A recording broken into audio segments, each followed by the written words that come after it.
Hello दोस्तों, आपका मेरे चैनल वीरेन डॉक्स पे स्वागत है।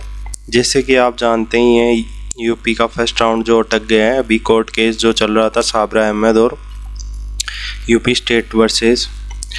तो दोस्तों, जो यूपी गवर्नमेंट और यूपी डीजीएमए ने इनके इस केस के अगेंस्ट पिटीशन फाइल की थी, जिसकी आज सुनवाई हुई थी।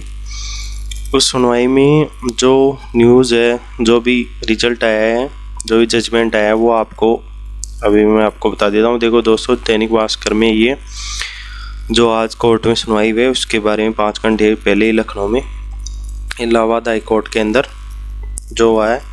सबसे पहले तो आप चैनल को सब्सक्राइब कर दीजिए और वीडियो को लाइक कर दीजिए, ताकि आपको यूपी नीट और नीट यूजी 2025 काउंसलिंग संबंधित सारी डिटेल्स आपको इस चैनल पे मिल जाएगी।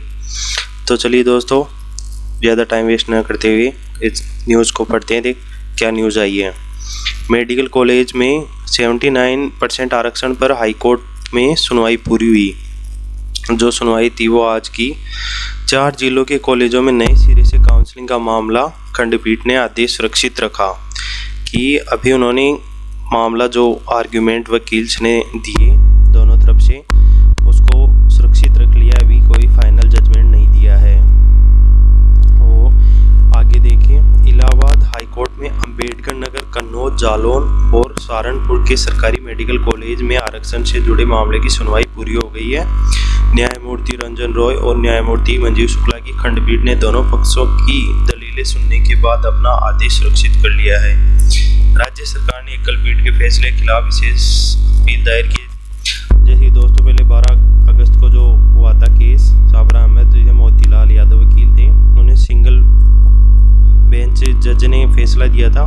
इसके अगेंस्ट यूपी स्टेट और डीजीएमए ने अपील दायर की थी। सरकार की ओर से वरिष्ठ अधिवक्ता JN माथुर ने कहा कि एकलपीठ के आदेश से चारों जिलों में फिर से काउंसलिंग करनी होगी।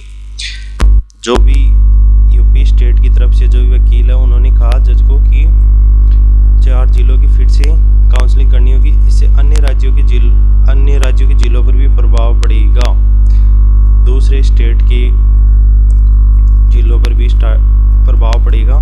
जो भी यूपी के अन्य जिले हैं, उन पर भी ये प्रभाव पड़ेगा। उन्होंने बताया कि नई काउंसलिंग से पहले से ही सीट पाए छात्र बाहर हो जाएंगे। जो सीटें उन 4 कॉलेज में छात्राओं को मिली है, वो बाहर हो जाएंगे। अन्य कॉलेजों में काउंसलिंग पूरी होने के कारण उनके पास विकल्प भी नहीं बचेगा कि राउंड फर्स्ट का जो काउंसलिंग है वो पूरा हो चुका है। आप जानते हैं, MCC ने राउंड सेकंड का शेड्यूल जारी कर दिया और लगभग सभी स्टेट्स में राउंड फर्स्ट कंप्लीट हो गया है। इसे उन्होंने कहा है कि उनके पास कोई और ऑप्शन नहीं बचेगा। एकलपीठ ने 2010 से 2015 के बीच जारी शासनादेशों को रद्द कर दिया। जो पहले जो सुनवाई हुई थी, उसमें जो सभी शासनादेशों को रद्द कर दिया। इन आदेशों में आरक्षित वर्ग के लिए 79% से अधिक सीटें सुरक्षित की गई थी। जो आप मामला पूरा जानते ही हैं, 79% सीटें रखी गई थी इन 4 कॉलेजों में।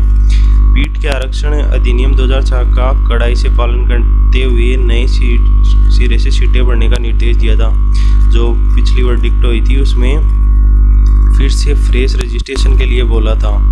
याचिकाकर्ता के वकील मोतीलाल यादव ने बताया कि इन कॉलेजों में राज्य कोटि जैसी सीटें में से केवल 7 सीटें ही सामान्य वर्ग के लिए रखी गई, यानी कि जनरल, EWS और OBC के लिए केवल 7 सीटें रखी गई थी। और 85 सीटों में 79% SC और ST कैटेगरी के लिए रखी गई थी। चिकित्सा शिक्षा महानिदेशक की ओर से इंदिरा साहनी केस का हवाला देते हुए कहा गया कि 50% आरक्षण की सीमा अंतिम नहीं है। हालांकि एकलपीठ ने इस तर्क को नहीं माना और कहा कि यह सीमा सिर्फ नियमों का पालन करते हुए ही बढ़ाई जा सकती है। तो दोस्तों, आज जो कोर्ट से जो भी ये न्यूज़ आई है, ये न्यूज़ थी। और बाकी नेक्स्ट हियरिंग जो कल भी है 3 सितंबर को, आप आगे की हियरिंग के बारे में जानना चाहते हैं, पूरी अपडेट इस केस के बारे में, तो चैनल को दोस्तों ज़रूर सब्सक्राइब कर लें। वो मेरे लिए बहुत ज़रूरी है, आपका सपोर्ट। और वीडियो को लाइक ज़रूर कर दें। धन्यवाद दोस्तों, आपके लिए मैं ऐसी अपडेट लाता रहूँ।